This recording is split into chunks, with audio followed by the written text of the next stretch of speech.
What is up, everybody? It is JT Sports. I am back to you guys with another video, and I'm here with my Cincinnati Bengals 2021 record prediction. Going to be giving you guys my best case scenario, my worst case scenario, and my overall record prediction for the Bengals heading into the upcoming NFL season. Before I get into it, make sure that you guys, if you haven't already, subscribe to the channel. Turn on post notifications so you don't miss when I upload a new video. And most importantly, make sure that you guys hit that like button. That like button is really important because when you hit that like button, you help me rank higher in the YouTube search algorithm. If I rank higher in the YouTube search algorithm, then the channel gets more views and you help the channel grow. So make sure that you guys hit that like button. It's a free way to support the channel and it takes less than a second to do so. The Cincinnati Bengals last year finished in last place in the AFC North with a record of 4-11-1. Now, this team was really competitive when Joe Burrow was playing. Before Joe Burrow went down, this team was pretty solid. They didn't really have a lot of one-sided matchups aside from that Pittsburgh game, which they got blown out the first time they played. And then you had a big upset against the Tennessee Titans, which at that time of the year was the biggest upset of the season. Until you ended up beating the Pittsburgh Steelers on Monday night in the rematch without Joe Burrow. Then you were able to win a game against the Houston Texans. So even though once Joe Burrow went down, the Bengals season pretty much went down the drain, they had some pretty impressive wins without him. Now he's coming back fully healthy. You now have one of the 5 best wide receiver positions in all of football. You have Tyler Boyd, who I've already stated several times is the most underrated wide receiver in the league. You bring in Jamar Chase. You also have T. Higgins, who is coming off a really impressive rookie year. Then nobody's even talking about the wide receiver depth. Auden Tate is on your bench, and he could be a starter on a handful of NFL teams. So you have a lot of depth and a lot of talent in that wide receiver room for Cincinnati. You have Joe Mixon coming back fully healthy. You have Joe Burrow coming back fully healthy. So if you're a Bengals fan, I know you have to be feeling pretty optimistic about your offense, at least from a skill position standpoint. Now, defensively, your pass rush should improve. You bring in Trey Hendricks from free agency, who had a breakout year for the Saints last year. So my best case scenario for Cincinnati is going to be 7-10. Now, some Bengals fans may be like they can win 8 or 9 games, but I feel like you're pushing that at that point. Now, 7 wins is what my best case scenario is because I feel like you can definitely split a game with Pittsburgh, and then you probably could steal a win from either the Browns or the Bengals. So you look at the offensive line. The offensive line is slightly improved with the addition of Riley Reef, but I'm still not all that sold. And I know a lot of people are heavily criticizing the Steelers offensive line, but at least when you look at the Steelers offensive line, offensive guard is not an area of concern. You have Trey Turner, who although he had a down year with the Chargers, he was a 5-time Pro Bowler the season prior with the Carolina Panthers. He made it to the Pro Bowl 5 years in a row when he was playing with the Panthers. Then you look at Kevin Dotson, who had a really good rookie year in a couple of games that he started in at guard for Pittsburgh. So Steelers off the line, you have questions at tackle, but offensive guard should be pretty solid. Now, you look at the Bengals, okay, your offensive line still has a lot of areas of concern. Outside of Jonah Williams, there's not really anybody on that offensive line who I trust in particular.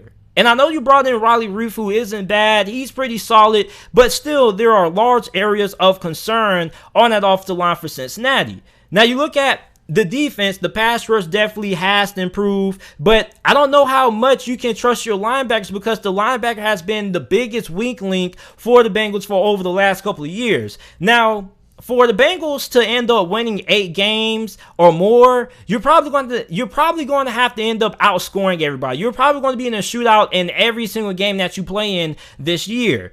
So that's not really a sustainable way of winning games, per se, trying to outscore everybody. I mean, you could do it, but most teams who have to outscore everybody to win don't really have a lot of success, and they don't really win a lot of games. So 7-10 is my best case scenario. My worst case scenario is 3-14. Now, the jury is still out on Zach Taylor. I think this is a really big year. I don't think Cincinnati is going to part ways with him if he doesn't end up doing a good job. I still feel like the Bengals will still give him one more year to see what he does next year in 2022. But I mean, the schedule definitely is not easy.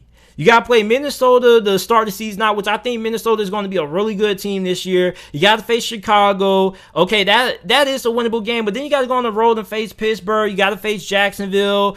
So the schedule is not really that easy. Now, you do have some winnable games on here, like against Jacksonville, the Jets, the Lions. You probably could be favorites in those games. But outside of that, the schedule is really difficult. And this division is still really difficult because, like I mentioned earlier, linebacker is still a major area of concern. Because you're in a division which all three teams love to run the football. Now, Pittsburgh has been a pass-heavy team over the last couple of years, but this year they're going to be transitioning into a run-first approach with the addition of Najee Harris. So you have three football teams that are really good running the football, and yet your linebacker position still isn't all that improved. On top of that, I don't really trust the offensive line. I know you guys can be like, oh, we brought in Riley Reef and things like that, but still, your offensive line is still a major concern. There is a reason why the Minnesota Vikings let go of Riley Reef. There's a reason for that. So, Riley Reef, like I said, I don't think he's bad. I don't think he's great. I think he's solid. But the offensive line is still a major area of concern. And although you do have Joe Mixon coming back and you do have a talented group of wide receivers, it doesn't matter if you don't have the guys up front who can block for him. And you can say the same thing about Pittsburgh's offensive line, but the reason why I don't think that the Bengals offensive line is better than Pittsburgh is because, one, they're better at offensive guard, and two, the Bengals aren't going to be as well coached as the Steelers' offensive line is going to be. Mike Tomlin and the coaching staff that he has with their new offensive line coach is going to have that team more prepared this year than what the Bengals offensive line is going to be. So on top of that, I don't really have a lot of faith in Zach Taylor this year. I just feel like next year is going to be the year that Zach Taylor could be able to put it all together. So before I get into my overall record prediction for the Bengals, I want to give you guys my two biggest swing games. Swing games are games that I feel can define the season for said team. And for the Bengals, their two biggest swing games are going to be Week 9 against the Cleveland Browns. That's a swing game because that is a game that you play before your bye week in Week 10. And then after that, you have a really grueling schedule. You have to play the Raiders on the road, Pittsburgh. Then you got to play the 49ers, the Broncos, the Ravens, the Chiefs, the Browns. Like, that is a really tough schedule that you have to play after your bye week, Week 10. So that Browns game is going to be the week before your bye week. If you can win that game, then you're going to have a lot of high momentum coming out of that bye. But if you lose that game, then it gets really tough. It gets really tough.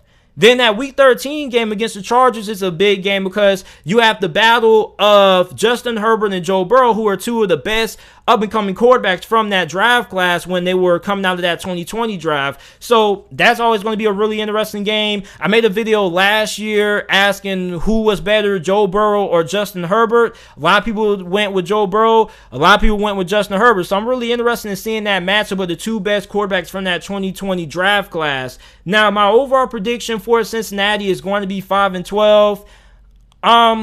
The offensive line is still a major issue of concern, and I don't trust your run defense this year. And you can say, oh, we brought in this guy, we did this, but at the end of the day, linebacker is still a major area of concern. And if you're really confident in the Bengals' run defense, if somebody gave you $1,000 right now and said, hey, you got $1,000, are you going to be willing to put that $1,000 down on the line that Cincinnati will have at least a top 15 run defense? Because that's what you're going to need if you want to be able to compete in this division. And I don't really think that Cincinnati is going to be able to do that. I don't really think that they're going to be good against the run. And I still don't trust that offensive line. And this division is really tough. If you want to be able to win games in this division, you have to be able to stop the run. And I don't think Cincinnati is going to be able to do it. Although you are going to be able to put up a lot of points on offense, if Cincinnati is going to be able to win at least more than 5, 6, 7 games, you're going to have to be able to outscore everybody that you play. And I don't really think that's possible when you look at how that offensive line looks right now. So 5-12 is my record prediction for Cincinnati this year. You guys let me know your record prediction for the Bengals down in the comment section down below. Make sure that you guys like the video, subscribe to the channel for more NFL videos and college football videos. And thanks for watching.